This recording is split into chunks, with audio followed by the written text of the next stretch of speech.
တေတော်ရှင်ဆရာတော်ရှင်သူမြတ်တီဗျာယနေ့ညသာသနာတော်နှစ်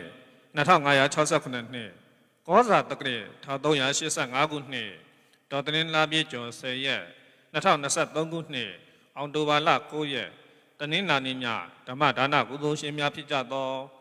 ဝယ်လွန်သူဖခင်ကြီးဥက္ကင်စုအာယေစု၏ဇနီးဒေါက်ခင်အေးမူမိသားစုမခင်တိတိလိုက်နှင့်မောင်ကန်သာမင်းလိုင်တို့၏ဝိနည်းအမတ်တရားဖြင့်နဖတ်သောမိဘများအမှုထား၍ဒေါက်တာမင်းရဦးမခင်တိတိလိုက်မိသားစုကိုနိုင်မြင့်ဦးအသက်38နှစ်ပြည့်မွေးနေ့အလူမိခင်ကြီးဒေါ်ညိုညိုတင်အမှုထား၍ကိုတင်မင်းနိုင်မိသားစုဒေါ်ခင်တန်းညော့မိသားစုဦးဝင်းမြင့်ဒေါ်လင်းလင်းအေးမိသားစုဦးအောင်တန်းငွေဒေါ်ကြည်ကြည်ဝင်းမိသားစုဒေါ်ကြည်ကြည်လွင်ဒေါ်အမလှိုင်မိသားစုအခင်ကြီးဦးနိုင်အမှုထား၍သမီးဒေါက်တာစိန်စိန်မိသားစုကွယ်လွန်သူဖခင်ဦးမာချက်ပေါင်းမိခင်ဒေါ်ဆန်းဆန်းတို့အာယေစု၏ကျန်ရည်သူသားသမီးများတရားလူကိုမျိုးလှိုင်ဒေါက်တာရေမိုးခိုင်မိသားစုကွယ်လွန်သူကျေးဇူးရှင်မိခင်ကြီးဒေါ်အေးမြင့်အာယေစု၏ဥကိုလက်ဒေါ်ဝေမာမိသားစုနှစ်ဖက်သောမိဘများအာယေစုမှုထား၍ဦးထွန်းလင်းစိုးဒေါ်နှင်းယူလွင်မိသားစုနှစ်ဖက်သောမိဘများအာယေစုမှုထား၍ဒေါ်ကြည်မြင့်မိသားစုကျေးဇူးရှင်ဖခင်ဦးသန်းရှိန်ဦးစိုးတင်တို့အာယေစု၏ကိုရန်နိုင်စိုးမဝါစိန်မိသားစုမိခင်ကြီးဒေါ်တိုးမွေးနေ့အလူဒေါ်ချိုချိုရွှေဒေါ်ကေတီမြင့်ဒေါ်မြတ်မြင့်စုတငယ်ချင်းများကောင်းမှုဒေါ်လှလှစဉ်83နှစ်ပြည့်မွေးနေ့အလူဦးတန်းဝင်းဒေါ်နုနုလွင်မိသားစုဝယ်လွန်သူမိဘနှစ်ပါးနှင့်ဇနီးဒေါ်ခင်အုံးမြင့်အာယေစု၍ဦးမြအောင်၏93နှစ်ပြည့်အလူဦးတင်ဝင်းဇနီးဒေါ်နီအမှုထား၍ဒေါက်တာရင်ဝင်းမိုက်ကယ်ရိုစံပရမိသားစုအဖဦးတင်ညော့အမိဒေါ်ဒေါင်းတို့၏မွေးနေ့ကုသိုလ်ကျေးဇူးရှင်မိခင်ကြီးဒေါ်တင်ရွှေဦး၏86နှစ်ပြည့်မွေးနေ့အလူပြည့်စုပေါင်းစဉ်ကျင်းပပြုလာအပ်သောအွန်လိုင်းဓမ္မသဘင်နှင့်ဆက်လက်၍ကျေးတော်ရှင်ပါမခချုပ်ဆရာတော်ဘုရားကြီးမှတရားဒေသနာတော်များဟောကြားချီးမြှင့်ပေးသနာတော်မူပါယံဘုရားတွေ့တော်ခြေတော်သောဥခ၍ရိုသေစွာလျှောက်ထားအပ်ပါသည်ဗျာ1385ခုနှစ်တော်တလင်းလာပြီကျော်10ရက်2023ခုနှစ်အောက်တိုဘာလ9ရက်တနင်္လာနေ့ည၌အွန်လိုင်းမှာဟောကြားအပ်သောနောက်ရိုးဖြုတ်ဖို့ကြိုးစားကြမြတ်စွာဘုရားဟောတဲ့သုတ်တန်နေတဲ့ကခန္ဓာဝက်ကတန်ရုပ်ပါဠိတော်မှာလာရှိတယ်ပန္ဒနာသုတ်ရဲ့ဝိပဿနာလုပ်ငန်းစဉ်အကြောင်းမြတ်စွာဘုရားဟောထားတာသုတ်နာမေကပန္ဒနာသုတ်ပန္ဒနာဆိုတာအနှောင်ဖွဲ့လို့ဒီပဲရတယ်ပန္ဒနာဆိုတာနှောင်ကျူသို့မဟုတ်အနှောင်ဖွဲ့အနှောင်ဖွဲ့နဲ့ပတ်သက်ပြီးတော့ပြဆိုပြဟောတာအဲ့တော့သုတ်တန်တော်များဟာဝိပဿနာနဲ့ပတ်သက်ပြီးတော့ဟောထားတာတန်ရုပ်ပါဠိတော်မှာတော်များတယ်ခန္ဓာဝက်ကတန်ရုပ်ဆိုတာခန္ဓာ၅ပါးနဲ့ဝိပဿနာရှုဖို့ဝိပဿနာတရားအထုတ်ဖို့ဟောတာတလရဏဝက်ကတန်ရုပ်ကြတော့အာရဏ6ပါးနဲ့ပတ်သက်တဲ့ဝိပဿနာရှုွက်ပြကိုရှင်းပြတာဖြစ်တယ်အဲ့ဒီခန္ဓာဝက်ကတန်ရုပ်တို့တလရဏဝက်ကတန်ရုပ်တို့ဝိပဿနာလုံးနည်းကိုဟောပြထားတာတွေပဲဖြစ်တယ်။ဘာဖြစ်လို့တော့မြတ်တယ်လဲလို့ဆိုလို့ရှိရင်ဝိပဿနာလုံးဆိုတာတမျိုးတည်းပဲဒါပဲလို့ဘာဖြစ်လို့တော့မြတ်ကြီးမြတ်စွာဘုရားအရှင်းပြတော့ဆိုပုဂ္ဂိုလ်ရဲ့တွေးခေါ်ရမတူကြအောင်တယောက်နဲ့တယောက်စိတ်အချင်းမတူစိတ်ကူးချက်စီမှုတွေလည်းကွဲပြားချမ်းသာတယ်အဲ့တော့သူတို့နဲ့လိုက်အောင်ဟောရင်ကနေပြီးတော့သုတ်တန်ပြတာအနှစ်ချုပ်ပြောမယ်ဆိုလို့ရှိရင်တော့ဝိပ ပဿနာလမ်းကြောင်းကဒီရှင်းနေတယ်အကုန်နော်အဲ့ဒါဝိပဿနာကျင့်စဉ်နဲ့ပတ်သက်ပြောမှဆိုရင်ပထမဆုံးလုပ်ရမှာကသီလဝိတ္တုပဲသီလဝိတ္တုဆိုတာမဂ္ဂင်၈ပါးတဲ့မှာသမ္မာဝါစာသမ္မာကမ္မန္တာသမ္မာအာစီဝသမ္မာဝါစာနဲ့သမ္မာကမ္မန္တာဆိုတာသမ္မာဝါစာကဝစီကနဲ့ပတ်သက်ပြီးတော့စင်ကြယ်မှုအပြစ်ကင်းမှုသမ္မာကမ္မန္တာဆိုတာကာယကနဲ့ပတ်သက်တဲ့အပြစ်ကင်းမှုစင်ကြယ်မှုသမ္မာအာစီဝဆိုတာအဲ့ဒီနှမျိုးလုံးဟာသက်ပွေးဝမ်းကြောင်းနဲ့ပတ်သက်လာတဲ့အခါမှာစင်ကြယ်မှုဆိုလိုတဲ့ကာယကနဲ့ဝစီကပြစ်ကင်းနေဖို့လုပ်တာဒီနှစ်ခုသမ္မာဝါစာသမ္မာကမ္မန္တသမ္မာအာစီဝလို့ဆိုတဲ့ဒီမဂ္ဂင်၃ပါးကိုသီလဝိတ္တုလို့ခေါ်တာပဲနော်အဲ့ဒီမဂ္ဂင်အဲ့ဒါကဝိပဿနာတရားအထုတ်တော့မယ်ဆိုရင်ကျွတ်တင်ပြီးတော့လှုပ်ထားမယ်ကိစ္စပဲကျွတ်တင်ပြီးတော့လှုပ်ဘာဖြစ်လို့လဲဆိုရင်သူကဝိပဿနာတရားအထုတ်တဲ့ပုဂ္ဂိုလ်ဟာတမာတိဖြစ်ဖို့ကလည်းကြိုးစားရတယ်အသိဉာဏ်ဖြစ်ဖို့ကလည်းကြိုးစားရတယ်စိတ်ကိုအာယုန်တစ်ခုပေါ်မှာတင်ထားဖို့ဆိုတာဟာစိတ်တန်ရှင်းနေမှာကိုယ်ကျင့်သီလတန်ရှင်းနေမှာလွယ်တကူဖြစ်နိုင်တယ်လို့ဆိုခက်ခဲတွေကြောက်နေနော်အဲဒါကြောင့်မို့ကျွတ်တင်ပြင်ဆင်တဲ့အနေနဲ့သီလဝိတ္တုအဲ့တော့သီလဝိတ္တုလုပ်တဲ့ဆိုသီလလေးစောင့်တည်ရုံနဲ့လေတိတ်ပြီးတော့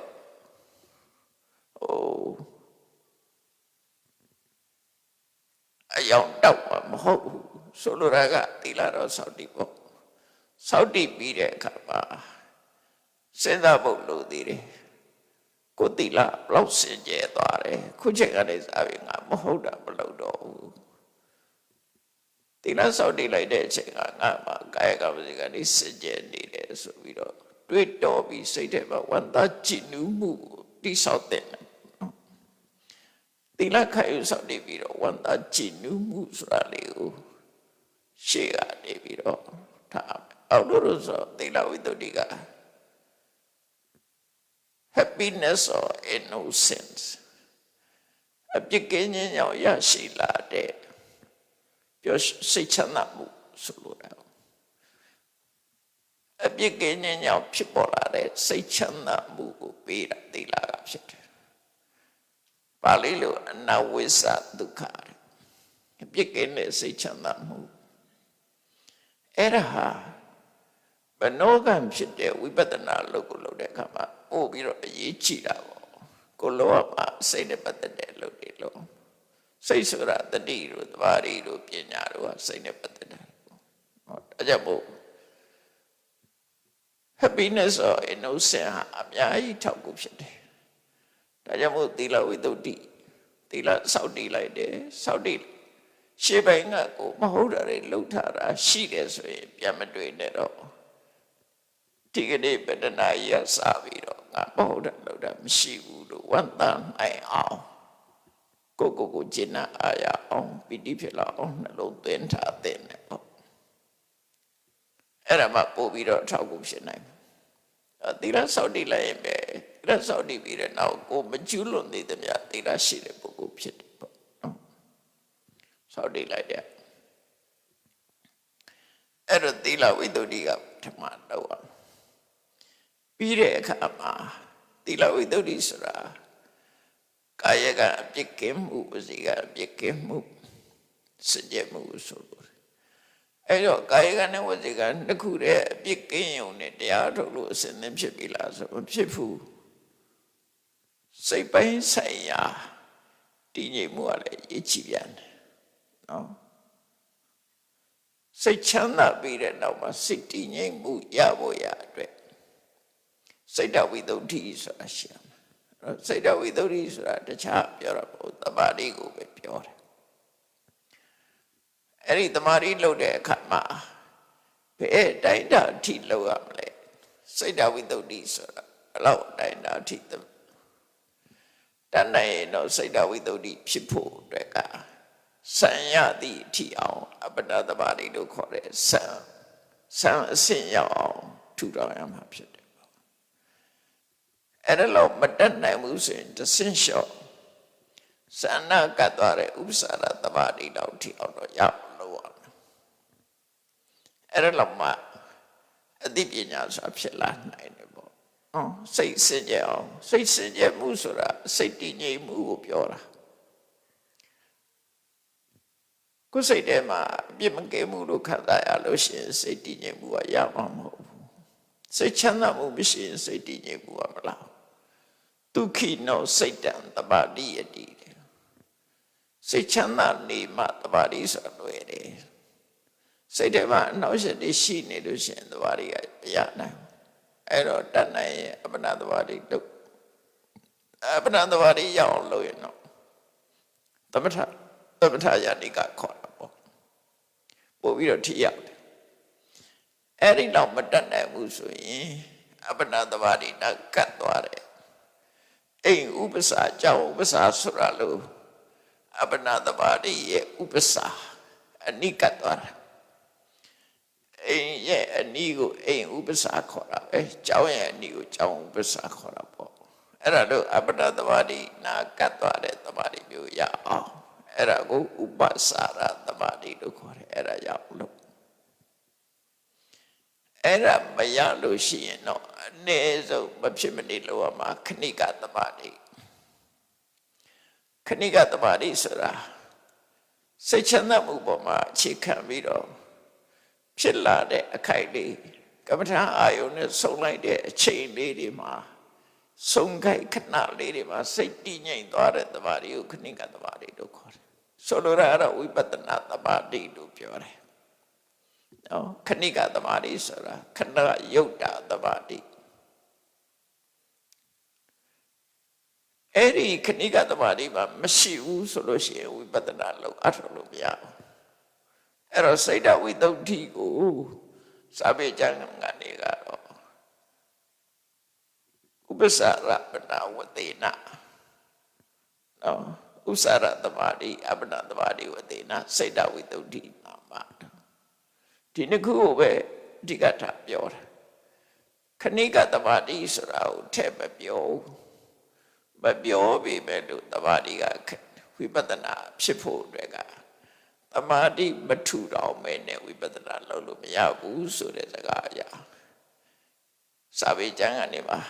သမာဓိအနုပ္ပါတိတဝါဆိုတာဥစ္စာရသမာဓိခဏိကသမာဓိကိုပြောတာတဲ့သို့တော့ဝိပဿနာလုပ်မယ်ဆိုရင်ခဏိကသမာဓိတော့လုပ်ရမယ်လို့ပြောတယ်နော်နာဟိခဏိကသမာဓိဝိနာ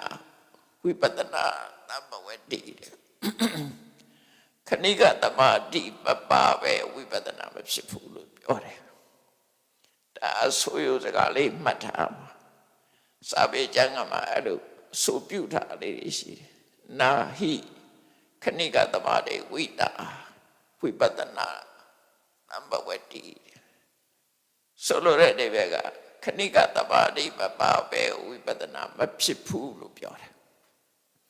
အဲ့တော့စိတ်ဓာတ်ဝိသုဒ္ဓိဆိုတဲ့နေရာမှာအနည်းဆုံးခဏိကသမာဓိတော့ရှိရမယ်အာယုံမှာစိုက်လိုက်တဲ့အချိန်ဥပမာထွက်လေဝင်လေလေးကိုစဉ်းစားလိုက်တဲ့အချိန်မှာစဉ်းစားတဲ့အခိုက်လေးမှာစိတ်လေးငြိမ်သွားတယ်ခဏယုတ်တာသမာဓိထွက်လေဝင်လေမှတ်နေတဲ့အချိန်လေးမှာစိတ်လေးအာယုံမှာငြိမ်ကြသွားတယ်ဒီခိုက်တန်လေးတွေကများလာတဲ့အခါကျတော့ထောက်ကိုဖြစ်လာတယ်နော်ဝင်တဲ့အခိုက်လေးပါလည်းပဲသိလိုက်တယ်ထွက်တဲ့အခိုက်လေးပါလည်းသိလိုက်တယ်သမာဓိရနေအဲ့ဒီလိုသိလိုက်တဲ့ခဏပေါင်းများလာလို့ရှိရင်သူကအင်အားလေးတစ်ခုရှိလာဆက်ပြီးသွားတယ်ဒါကြောင့်မို့စိတ်ဓာတ်ဝိသုဒ္ဓိဆိုတာဝိပဿနာတရားအထုတ်မဲ့ဆိုရင်အနည်းဆုံးခဏိကသမာဓိတော့ရှိအောင်လုပ်တတ်နိုင်လို့ရှိရင်ဥစ္စာရသမာဓိအပ္ပဒသမာဓိထိရှိရမယ်လို့ဆိုတယ်အဲ့တော့သီလဝိသုဒ္ဓိနဲ့စိတ်ဓာတ်ဝိသုဒ္ဓိဒီနှစ်ခုသည် ကြိုတင်ပြင်ဆင်ရမယ့်အချက်များဖြစ်တယ်ပေါ့တော့ evidence စနစ်ကြတဲ့ရေးထားတာနော် systematically ဘာလို့လဲဆိုတော့စိတ်နဲ့ပတ်သက်တဲ့အလုပ်ဆိုတာလွယ်တဲ့အလုပ်မဟုတ်ဘူးရှုပ်ပိုင်းဆိုင်ရာအလုပ်ကလွယ်တယ်စိတ်ထဲမှာတီးဆောက်ရတာမတမခက်ရင်ဒါကြောင့်မလို့စနစ်တကျလုပ်ရတယ်အဲ့တော့သီလဝိတ္တုကစိတ်တဝိတ္တုကိုအကျိုးပြုတာသီလဝိတ္တုသည်စိတ်တဝိတ္တုအတွက်သာဖြစ်တယ်စိတ်တဝိတ္တုဘက်ကိုပို့ပေးလိုက်တာစိတ်တဝိတ္တုကမှဒိဋ္ဌိဝိတ္တုဘက်ကိုပို့ပေးမှာအစင်ញင်သွားတာသီလဝိတ္တုမပါရင်စိတ်တဝိတ္တုမဖြစ်ဘူးစိတ်တဝိတ္တုမပါလို့ရှိရင်ဒိဋ္ဌိဝိတ္တုမဖြစ်ဘူးအဲ့တော့ကြိုတင်ပြီးတော့သီလဝိတ္တုရှိအောင်ကြိုးစားရမယ်စိတ်တဝိတ္တုရှိအောင်ကြိုးစားရမယ်အဲ့ဒီကြိုးစားပြီးတဲ့အခါမှာဝိပဿနာအလုပ်ကိုစတင်တော့မယ်ဆိုလို့ရှိရင်ဘယ်ကစဒိဋ္ဌိဝိတ္တုကစဒိဋ္ဌိဝိတ္တုမရှိပဲနဲ့ဝိပဿနာစလို့မရဘူးဒါပေမဲ့ဝိပဿနာဉာဏ်ဆိုတဲ့ထဲမှာဒိဋ္ဌိဝိတ္တုပါသလားတဲ့ဝိပဿနာဉာဏ်လို့မပြောဝိပဿနာဉာဏ်ကသမထနာဉာဏ်ကစတာနော်ဘာလို့လဲဆိုဝိဝိတေဟိအနိစ္စတိအာကာရေဟိပတ္တိတိဝိပဿနာအနိစ္စဒုက္ခအနတ္တလက္ခဏာ၃မျိုးပေါ်မှာရှုမြင်သုံးသပ်တဲ့အခါမှာဝိပဿနာလို့ခေါ်တာသို့တော်လည်းပဲဒိဋ္ဌိဝိတ္တုဝိပဿနာရဲ့အခြေခံဖြစ်လို့ဝိပဿနာဉာဏ်လို့တော့ပြောလို့ရတယ်ဝိပဿနာဉာဏ်သို့တော်အနိစ္စဒုက္ခအနတ္တရှုလေဆိုတဲ့ရှုတော့ကနေပြောရတော့ဝိပဿနာခေါ်လို့မရသေးဘူးနော်ဝိပဿနာဆိုတာအမှမြင်ရုံမြင်စေမဟုတ်ပဲနဲ့အနိစ္စလို့မြင်တာဒုက္ခလို့မြင်တာအနတ္တလို့မြင်မှဝိပဿနာဉာဏ်ဆိုတာဖြစ်တယ်ဒိဋ္ဌိဝိတ္တုအခက်မှာအစစ်မှာအဲ့ဒီအနိစ္စဒုက္ခအနတ္တမမြင်သေးဘူးဝိပဿနာရှုရမယ့်တရားကိုရှာတဲ့အစစ်ပဲရှိတယ်ပြောကြတယ်တရားရှာကိုမှတွေ့ဆိုတာဟုတ်ပါတယ်ခန္ဓာကိုယ်ရဲ့ဘာပဲရှာမယ်အဲ့ဒီကိုရှာတဲ့တရားသည်စစ်မှန်တဲ့တရားဖြစ်ဖို့လိုတယ်။ဟောဝိပဿနာရဲ့အာယုအစစ်ဖြစ်တဲ့တရားဖြစ်ဖို့လိုတယ်။အဲ့တော့ဒိဋ္ဌိဝိတ္တုကအဓိကပြောရမယ်ဆိုရင်ဒိဋ္ဌိဝိတ္တုဆိုတာဘာလဲ။ဒိဋ္ဌိဆိုတာမှန်ကန်သောအမြင်အဲ့ဒီမှန်ကန်သောအမြင်သည်မိစ္ဆာဒိဋ္ဌိနဲ့သွားမရောနဲ့နော်မှန်ကန်သောအမြင်ဒိဋ္ဌိဆိုတာထတနာပဲထတနာဝိတ္တုဆိုရင်ပိုရှင်းတာပေါ့တို့ဆိုရင်မိစ္ဆာဒိဋ္ဌိနဲ့သွားရောမှဆိုလို့ထတနာဝိတ္တုဒိဋ္ဌိဝိတ္တုအဲ့တော့အမြင်ရဲ့အမြင်ဖြင့်အယူဆမှန်ကန်တာအမြင်မှန်ကန်သောဉာဏ်ဖြင့်မှားယွင်းသောအယူဆတွေကိုတန်ရှင်းပြတာဒိဋ္ဌိကအသိဉာဏ်ကိုကောက်တယ်ဝိတ္တုကအဲ့ဒီအသိဉာဏ်ကမှားယွင်းတဲ့အမြင်တွေကိုဖယ်ရှားပြတယ်အဲ့တော့နှစ်ခုစလုံးဟာဒိဋ္ဌိနဲ့ဝိတ္တုဒီနှစ်ခုပေါင်းလိုက်တဲ့အခါကျတော့အသိဉာဏ်ကိုရတယ်ဘယ်ဉာဏ်နှုံးလို့ဆိုရင်နာမရူပပရိစ္ဆေဒဉာဏ်သို့မဟုတ်နာမရူပဝါဝဋ္ဌာဏဉာဏ်ဒါကနာဒါကယုတ်လို့ပိုင်းခြားပြီးတော့သိတဲ့ဉာဏ်နာမရူပဝါဝဋ္ဌာဏလို့ခေါ်တယ်ဝါဝဋ္ဌာဏဆိုတာပိုင်းခြားဆုံးဖြတ်ယုတ်ဆိုတာဒါပဲသိကြတယ်နာဆိုတာလည်းဒါပဲသိကြတယ်ဒီပြမရှိတော့ဘူးဆိုအဲ့ဒါလို့ဆုံးဖြတ်နိုင်စွမ်းရှိသွားတယ်ပရိစ္ဆေဒဆိုတာလည်းပိုင်းခြားတာအဲ့ဒီနာမရူပပရိစ္ဆေဒဉာဏ်သည်မာယွင်းနေတဲ့အယူဆတွေကိုတန်ရှင်းပြလို့ဝိတ္တုလို့လည်းခေါ်တာနော်ဒီအသိဉာဏ်ကရှင်းပြလိုက်တယ်ဒါကြောင့်ဒိဋ္ဌိဝိတ္တုနာမရူပပရိစ္ဆေဒဉာဏ်သည်မှန်ကန်သောအမြင်သည်မှားသောအမြင်ကိုတန်ရှင်းစေခြင်းစေလို့မှားသောအမြင်ကိုတန်ရှင်းစေခြင်းစေတတ်တဲ့မှန်ကန်သောအမြင်ဒီလိုဆိုလိုတဲ့အဓိပ္ပာယ် အမြင်ဤစင်ကြယ်မှုလို့ပြောတာမဟုတ်ဘူးဖွင့်တဲ့အဓိပ္ပာယ်ကနော်အမြင်အသိဉာဏ်ရဲ့စင်ကြယ်မှုလို့ပြောတော့သီလတော့ကတော့သီလရဲ့စင်ကြယ်မှုအဲ့ဒီမှာလည်းပဲ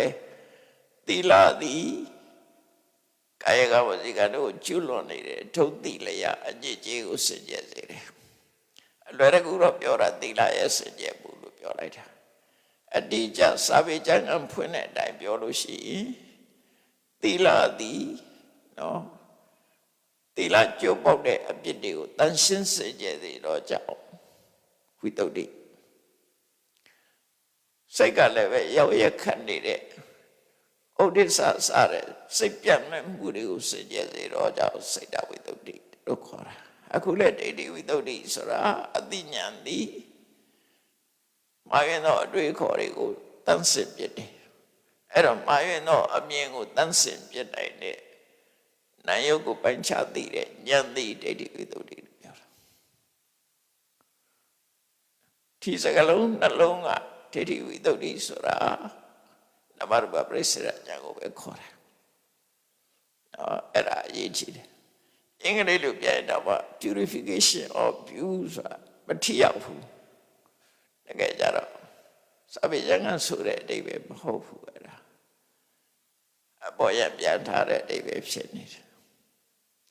purification of view ဒါပဲလို့အဲ့ဒါလိုပဲရေးအဲ့ဒါလိုပဲပြန်အဲ့ဒီလိုပဲပြောနေကြတယ်စာပေဖွင့်နေမဟုတ်ဘူးပေါ့ဟုတ်ပြီအဲ့တော့ဝိပဿနာတရားထုတ်တော့မယ်ဆိုရင်အမြင်မှန်ရဖို့ရမှန်ကန်တဲ့အမြင်နဲ့ဝိပဿနာရဲ့အာယုံကိုရှာဖွေတိဆောက်ဖို့ရအရေးကြီးတယ်လေအဲ့ဒီကြတော့အဲ့ဒီအာယုံပေါ်မှာသုံးသပ်ရမှာဖြစ်တယ်နှိုးဆိုရင်တလွဲသွားသုံးသပ်နိုင်မှာပေါ့အဲ့ဒါကြောင့်ဒိဋ္ဌိဝိသုဒ္ဓိဆိုတာဘာကိုပြောတာလဲနာမရူပနာယထာဝတတနာဒိဋ္ဌိဝိသုဒ္ဓိနာမနာနဲ့ရုပ်ကိုအမှန်ကန်တိုင်းရှုမြင်တဲ့ဉာဏ်သည်ဒိဋ္ဌိဝိသုဒ္ဓိလို့သူတို့ဆိုလို့တယ်နာနဲ့ရုပ်ကိုမှန်တဲ့အတိုင်းမြင်တာဒိဋ္ဌိဝိသုဒ္ဓိအဲ့တော့လူတွေကယုံနာကိုမြင်တာဟုတ်ကဲ့လားယုံနာကိုမမြင်ဘူးတရားလို့ထင်နေတာလေတကယ်ရုပ်စစ်နာစစ်ထီအောင်မမြင်မဲ့နဲ့ငါတရားအထုတ်နေတယ်ငါရှုနေတယ်ကိုယ့်ကိုယ်တရားလို့ပဲထင်နေတော့အဲ့ဒီတရားဆိုတဲ့အထင်ကိုဖယ်ရှားမှာငါဒီထဲမှာမပါဘူးယုံနဲ့နာနှမျိုးပဲရှိတယ်အဲ့ဒါကြောင့်သုဒ္ဓသင်္ခါရဘုဇောယံနာဣဒတတုတဝတိရှုံးနံဆိုတာသင်္ခါရအစုတသက်တာဖြစ်တယ်အဲ့ထဲပဲတရားဆိုတာမပါဘူးတရားမရှိဘူး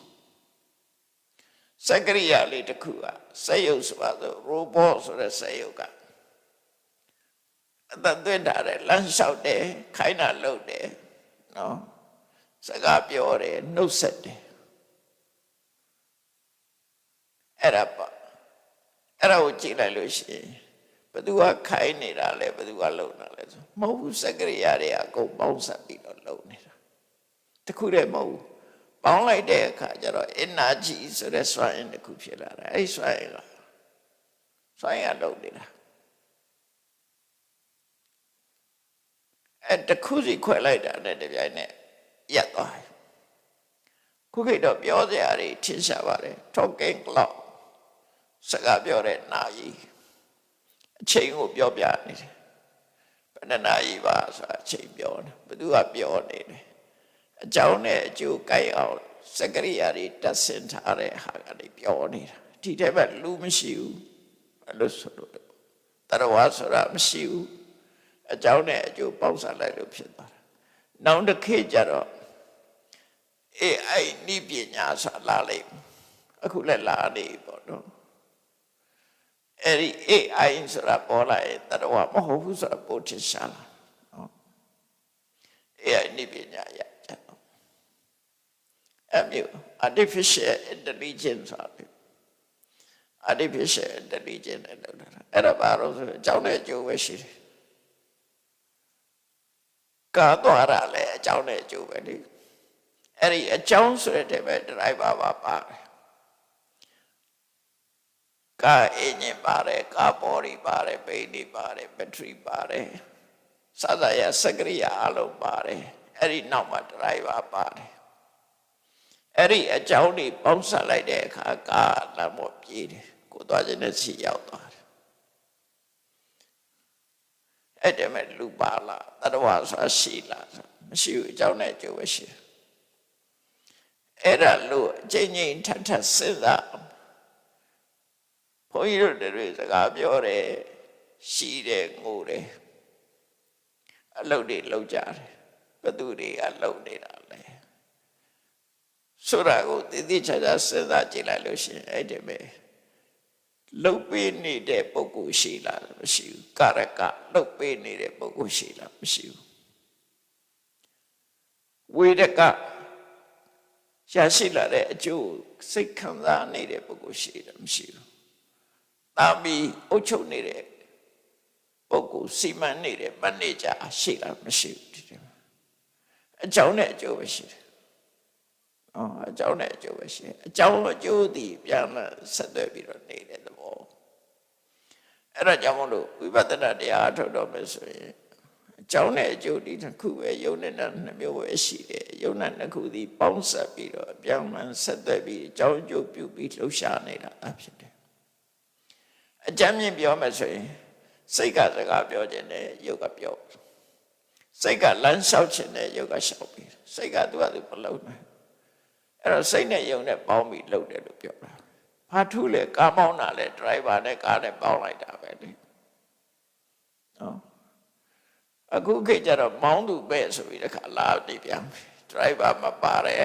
ကားလည်းပေါ်နေပြန်ပြီခုသို့တော်လဲစဉ်းစားဆိုတဲ့ driver ရဲ့အစာတတ်ထားတဲ့ဟာရှိတယ်လေတကားဖွင့်ပေးတဲ့လူမရှိပဲနဲ့လေးစိတ်ထဲကမှန်တကားကြီးတွေကလူနာနာရောက်လိုက်ဖွင့်ပေးတယ်အိမ်မှာတက်စစ်တာတဲ့မိတွေကလူကထားဖွင့်စရာမလိုပဲနဲ့လူရောက်လာတာနဲ့သူကသူပွင့်သွားတယ်အဲ့ဒီသဘောဖြစ်လာမှာနောက်ကြတော့အဲ့ဒီသဘောအဲ့ဒီပဲတတော်ပါလားမပါတော်ပါဘူးသူအကြောင်းနဲ့အကျိုးပဲအကြောင်းနဲ့အကျိုးပေါင်းစပ်လိုက်လို့ရှိရင်ဖြစ်လာတာပဲပါပဲလုပ်လို့ရတယ်အဲ့ဒီ artificial intelligence ဆိုတာအကြောင်းနဲ့အကျိုးပေါင်းစပ်တာချိုးချပေါင်းစပ်နိုင်ရင်တတဝါတော့ဖန်တီးလို့ရတတဝါလို့ခေါ်ရလောက်အောင်အခု robot ဆိုတာတတဝါလို့ဖြစ်နေပြီသူကလှုပ်တာပိုးတော့သိကြသေးတယ်လူကမှအားထဲတဲ့အခါရှိတယ်အားမထဲတဲ့အခါရှိတယ်ဝဲဥတွေပါလေနတ်တွေပါလေကြက်ချင်အဲ့ဒီဆက်ကပို့ပြီးတော့တိကြတယ်လူကတော့ပြောတဲ့ကပြောသွားတယ်တင်းတဲ့ကတင်းသွားမယ်သူတို့ကြတော့ချိန်ဆပြီးသားတခါတည်းရှိတယ်အဲ့တော့ဆိုလိုတာကဒိဋ္ဌိဝိသုဒ္ဓိဆိုတာလူတွေဟာကိုယ့်ကိုပြန်ကြည့်စကားပြောနေတာရှိတာမောတာနော်အဲ့ဒါတွေပါကာရကပြုလုပ်သူရှိသလားအဋ္ဌိယကစီမံခန့်ခွဲပေးတဲ့ပုဂ္ဂိုလ်ရှိသလားဝိရကအကျိုးခံစားတဲ့ပုဂ္ဂိုလ်ရှိသလားတာမီပိုင်းရှင်ရှိသလားနိဝါတိအမြဲတမ်းခန္ဓာထဲမှာနေပြီးတော့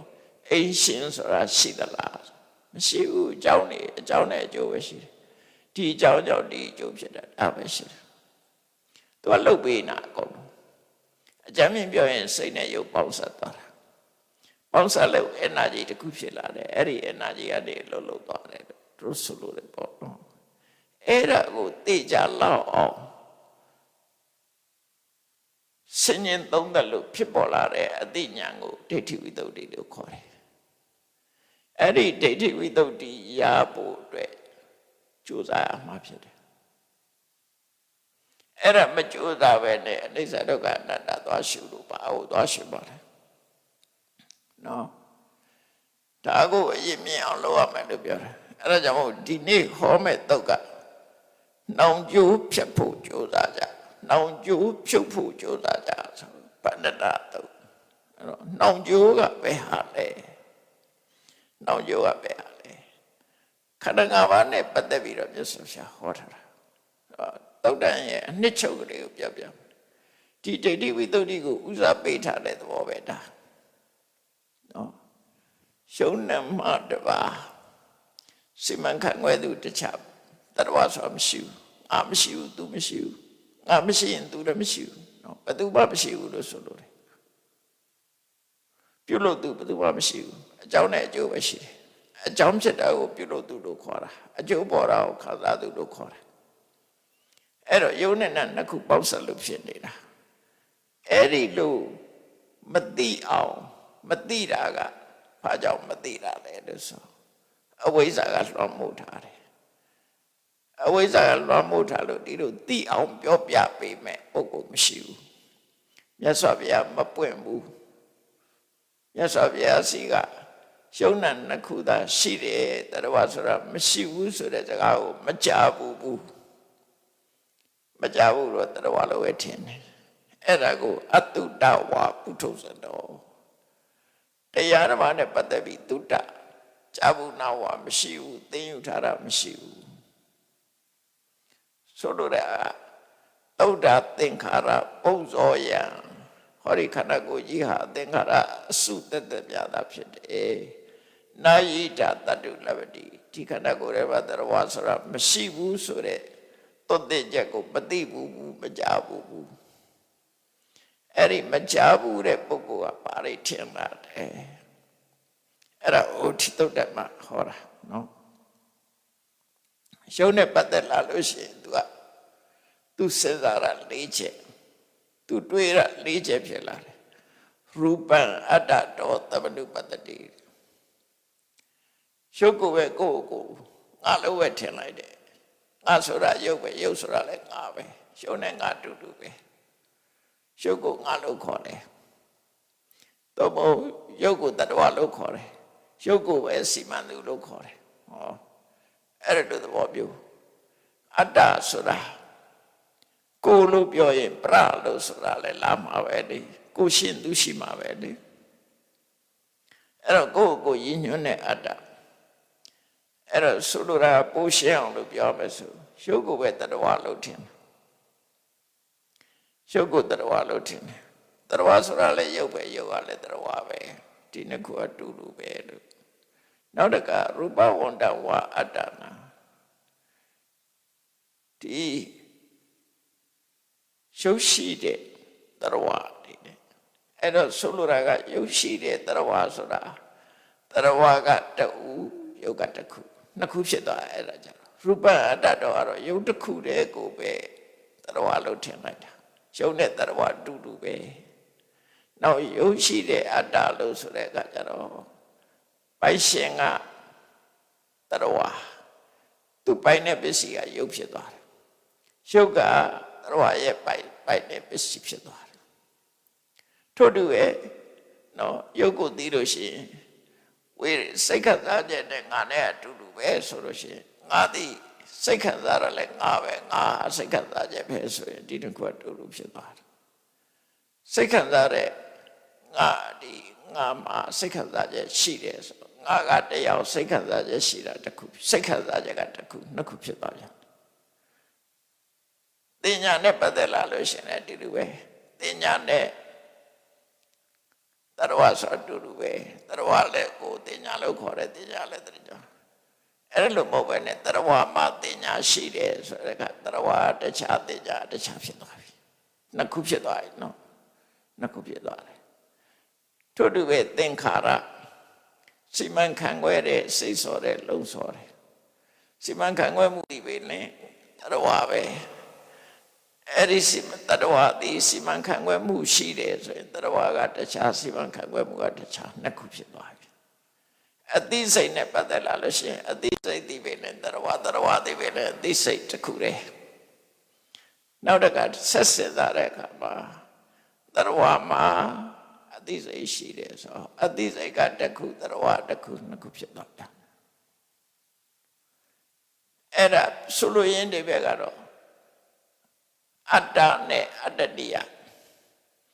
ငါရှိရင်ငါပိုက်တာလည်းရှိသွားတယ်နော်ငါမရှိမှငါပိုက်တာမရှိမှလေ ငါရှိရင်ငါပိုင်တာရှိတယ်ငါပိုင်တာရှိတယ်ဆိုရင်ငါရှိလို့သာဖြစ်တယ်အဲ့ဒီခုကရုပ်ဝေဒနာတင်ညာသင်္ခါရဝိညာဏခန္ဓာ၅ပါးအလုံးကိုချုပ်လိုက်တယ်ရုပ်ဝေဒနာတင်ညာသင်္ခါရဒီရုပ်ဝေဒနာတင်ညာသင်္ခါရဒီရုပ်တည်ပင်ရုပ်တည်ပင်ရုပ်တည်ပင်တရဝတည်ပင်ရုပ်တည်ပင်ဝေဒနာတည်ပင်နဲ့တရဝနော်ဝေဒနာတည်ပင်နဲ့တရဝတည်ဝေဒနာနဲ့တရဝထို့တူပဲတင်ညာသင်္ခါရဝိညာဉ်နှစ်ခုမခွဲပဲနဲ့တစ်ခုတည်းတဲ့ဉာဏ်နဲ့အဲ့တော့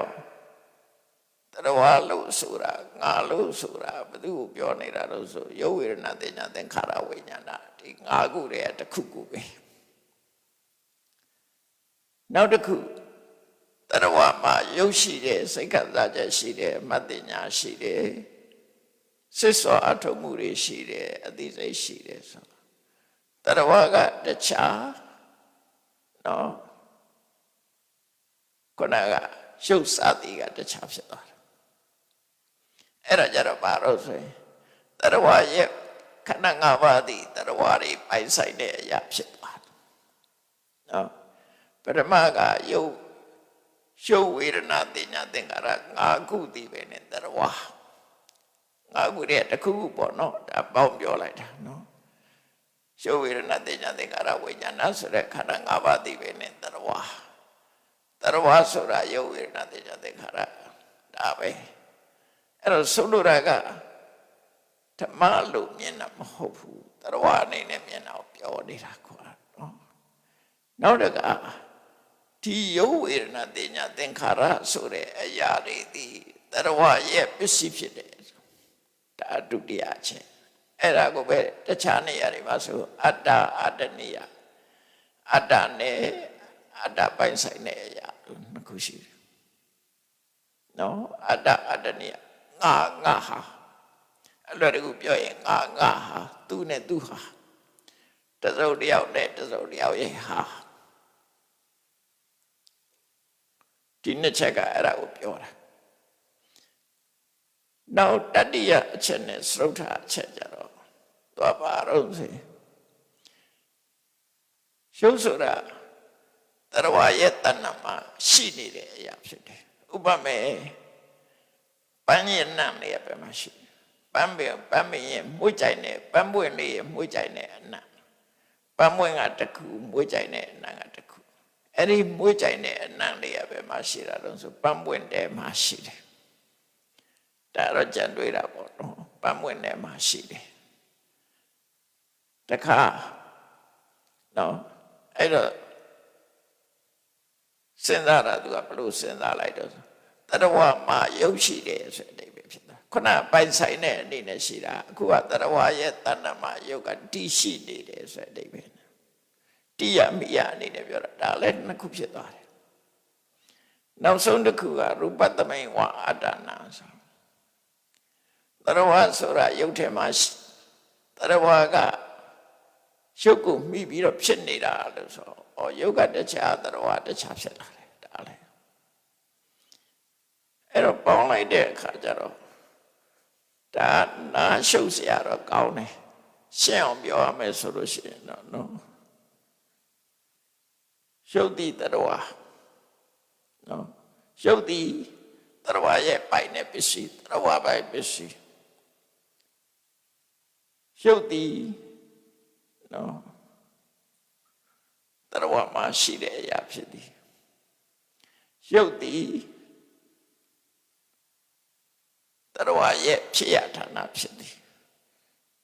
တရဝဟာရုပ်ထဲကဖြစ်လာတာရုပ်ပေါ်မှာမိပြီးတော့ဖြစ်ရတာလူဟာမြေကြီးပေါ်ကနေတစ်ပင်ဟာမြေကြီးပေါ်ကပေါက်လာတဲ့အတိတ်ပဲမျိုးပေါ့နော်အဲ့မျိုးလို့နှစ်ခုခွဲလိုက်တာအဲ့ဒီလိုလောကလူသားတွေဟာအမှန်မသိတဲ့အခါတွေးကြရင်တွေးတာ တွေးကြံတွေးလို့ဒီအတွေးလေးမျိုးပေါ်လာတယ်လို့ပြောတာ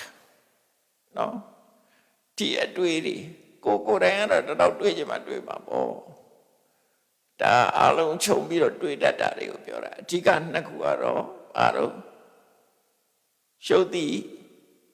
အတ္တရှုပ်တိအတ္တရဲ့ပစ္စည်းဒီနှစ်ခုကအဓိကပဲအတ္တအတ္တနိယတခြားစကားနဲ့ပြောရင်အဟံမမငါနဲ့ငါနှစ်ခုနဲ့ပြောရင်အဲ့ဒါပဲပြောငါနဲ့ငါတော့ယုတ်တိငါယုတ်တိငါဟာငါလို့ပြောတာတစ်ခုယုတ်တိငါဆိုတော့ငါနဲ့ယုတ်ကတူသွားရောယုတ်တိငါဟာဆိုတဲ့အခါကျတော့ငါတယောက်ယုတ်ကတစ်ခုပစ္စည်းဖြစ်သွားတယ်အဲ့သဘောမျိုးပြောတာနော်အဓိကအဲ့ဒီနှစ်ခုပဲအဓိကအဲ့ဒီနှစ်ခုအဲ့ဒီလိုအတွေးချော်နေတယ်ဆိုလို့ရှိရင်သူကရုပ်တာရှိတာမဟုတ်ခန္ဓာ၅ပါးသာရှိတာမဟုတ်ဘဲနဲ့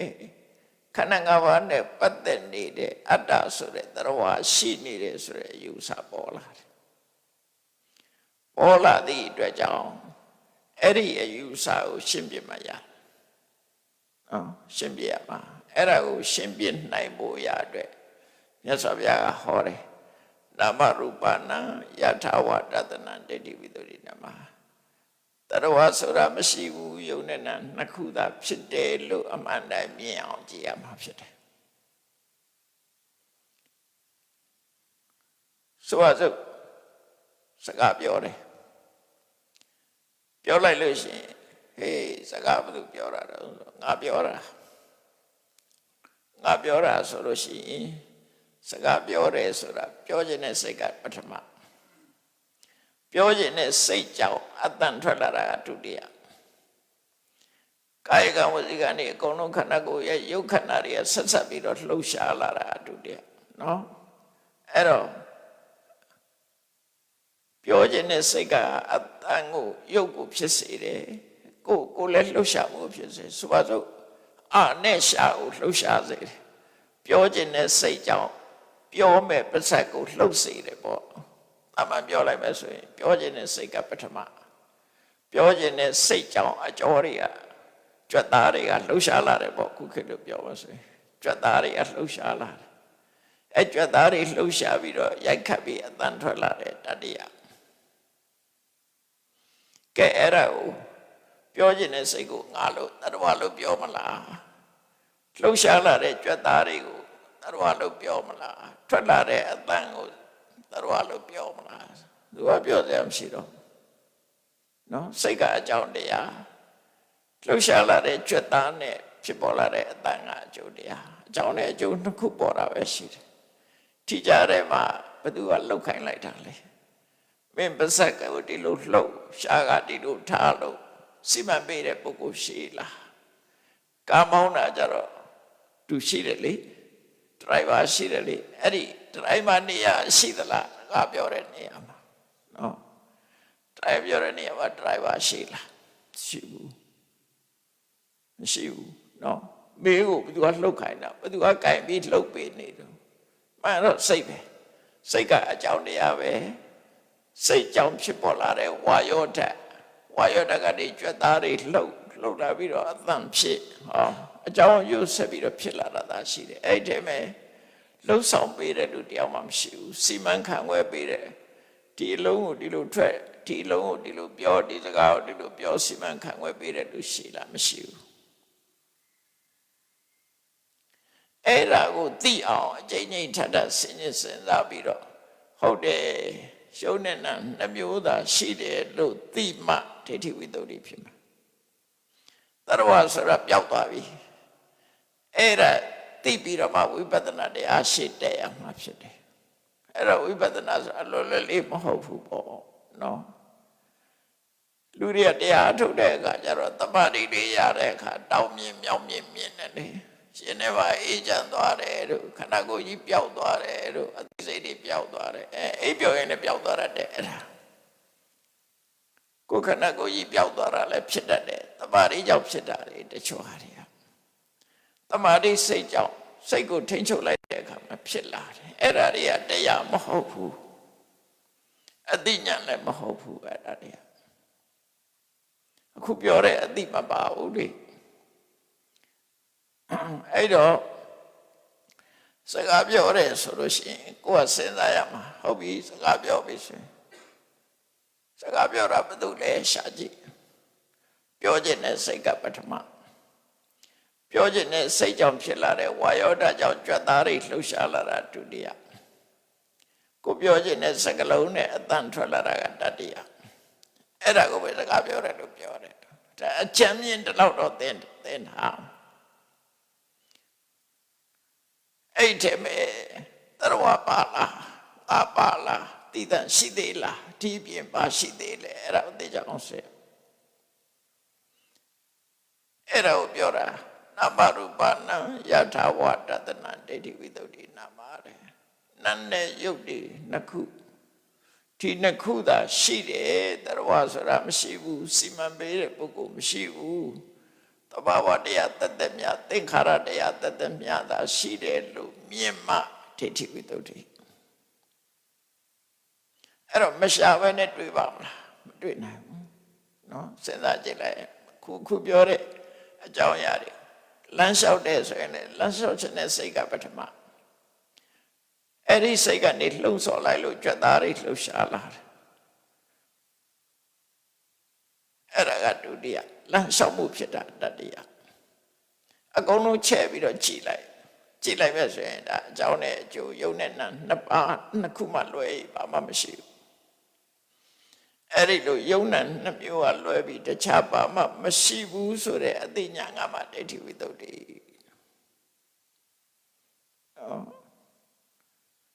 အဲ့တို့သဘောကြတယ်ဘုန်းကြီး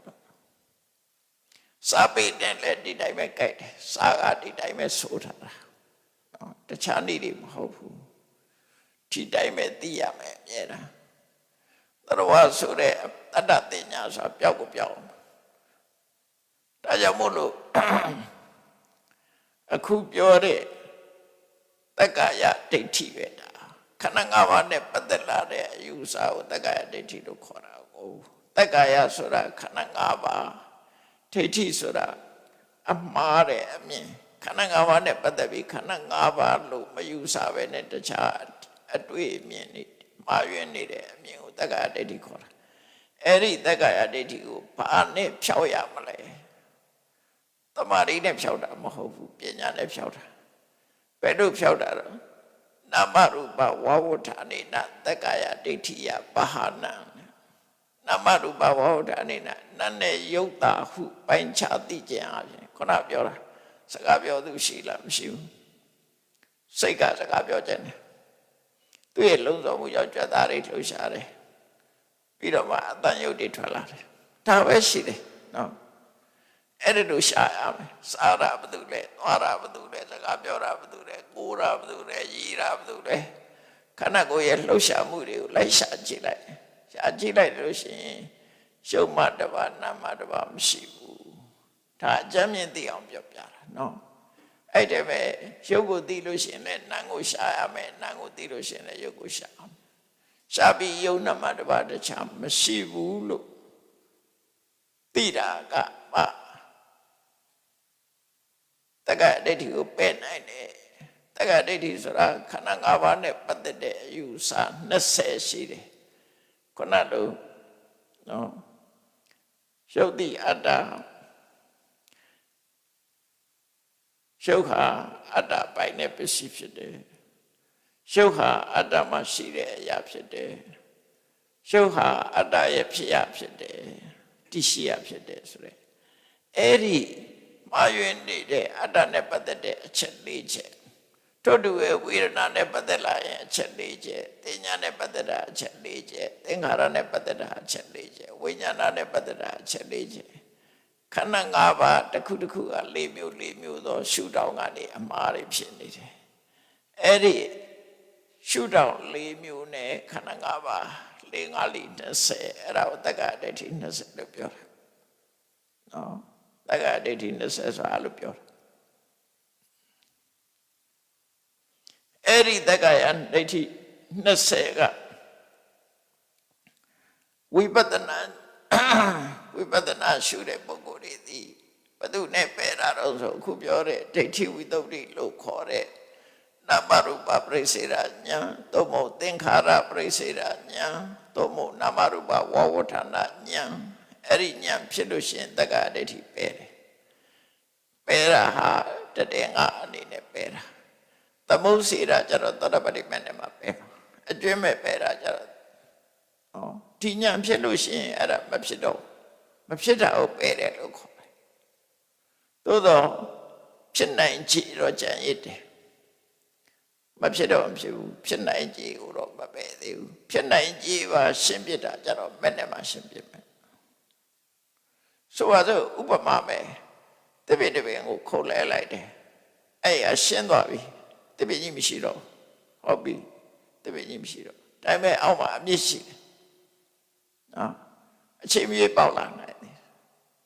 အဲ့ဒါဝိပဿနာဉာဏ်နဲ့ပင်နေဆိုတာတပည့်ကိုခုတ်လဲထားတာပဲဖြစ်တယ်တခဏမှာတော့တပည့်ကြီးမရှိတော့ဟုတ်တယ်ဒီနေရာအရေးမထိုးတော့တပည့်ကြီးမရှိတော့သို့တော့မိုးတွေဘာတွေကြားရေတို့လမ်းဆန်းလာပြီဆိုရင်အဲ့ဒီနေရာပင်လေးပြတ်ပေါက်လာအောင်ပါအဲ့ဒီလိုမပေါက်အောင်ထီအောင်ကြတော့မဲ့နဲ့မှာပယ်တာတော့အဲ့ဒီတပည့်ကိုပြောပြတာနော်အခုအဲ့ဒီလိုဘဟုတုတမရှိတဲ့ပုဂ္ဂိုလ်ကြတော့ရှုပ်ဆိုတဲ့အနောက်ဖွဲ့ကြီးရဲ့ချုံတော်မှုကိုခံရတဲ့ငါသိပဲရုပ်ဟာငါပစ္စည်းပဲအတ္တပဲရုပ်ဒီပဲငါပဲငါသိပဲနဲ့ရုပ်ပဲရုပ်ဟာငါရဲ့ပစ္စည်းပဲရုပ်ထဲမှာငါရှိတယ်ငါထဲမှာရုပ်ရှိတယ်ဆိုတဲ့ဒီအတွေးရဲ့နှောင့်ဖွဲ့မှုကိုခံထားရတယ်နှောင့်ကြိုးခံထားရတယ်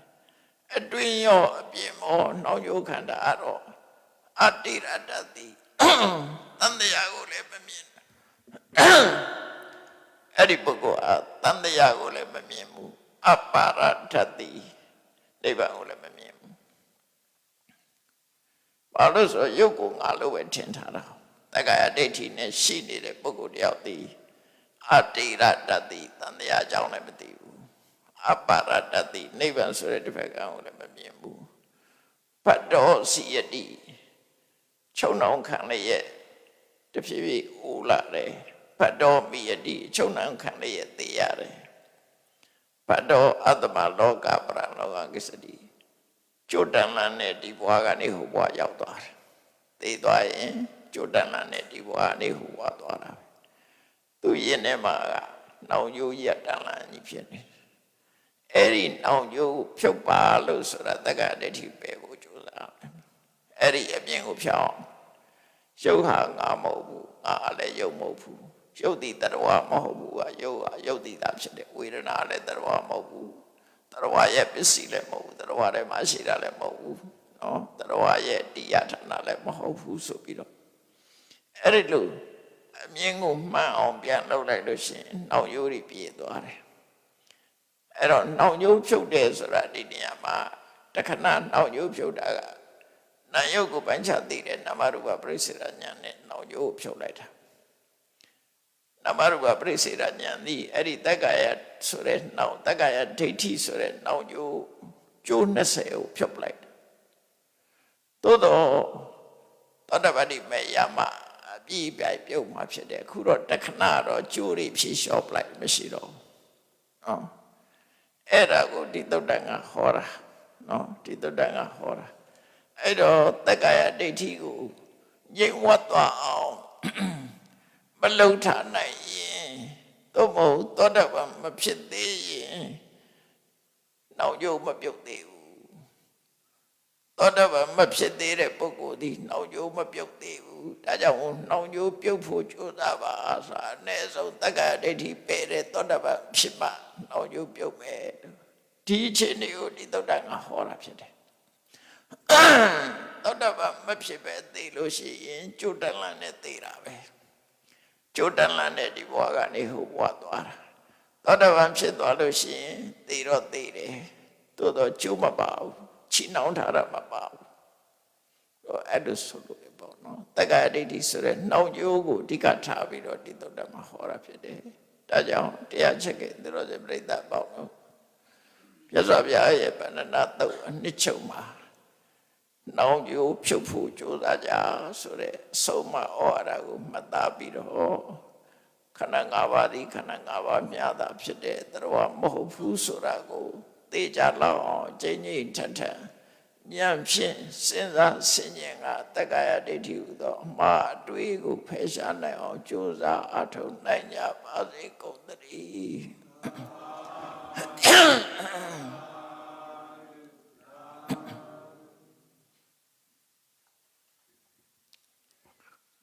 ရှိတဲ့ချာရရှင်ဘုရား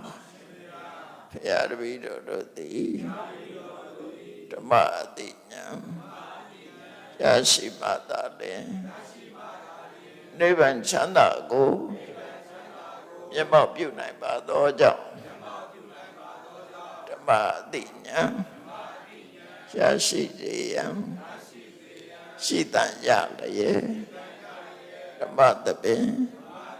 ဆင်ခြင်ပါပြုလို့ကြ၍အမတ္တဒါနာဓမ္မဒါနာတရားအလူတော်ကိုပေးလူကြပါကုန်၏တရားတော်မြတ်ကိုရွတ်သိလေးမြတ်စွာမမတ္တတာအာယုန်ထားလျက်နာကြားကြပါကုန်၏တရားတော်မြတ်ကိုတတဗဝတ္ထုအစွတ်တို့ဖြင့်ပူဇော်ကြပါကုန်၏ယနေ့ယခုအထုပ်ပြုလုပ်ကြရသောဤကောင်းမှုဤကုသိုလ်စုစုသည်နိဗ္ဗာန်ချမ်းသာ၏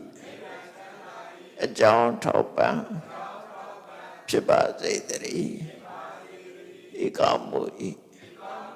ဖို့ပါကကိုအမိအဖအဖို့အဖွာဆွေမျိုးညတိတို့အားကုသိုလ်အမြတ်ဝေငှပါကုန်၏သာသနာတော်ဆောင်နှင့်လောကဆောင်နှင့်တို့အားကုသိုလ်အမြတ်ဝေငှပါကုန်၏30ဘုံကျင့်နေကုန်သောလုံးစုံများစွာတတ္တဝါတို့သည်ကုသိုလ်အမြတ်ကိုယ်စီရကြကုန်သည်ဖြစ်၍ကိုယ်စိတ်နှင့်ဖြာချမ်းသာကြသည်ဖြစ်ကြပါစေကုန်သတည်း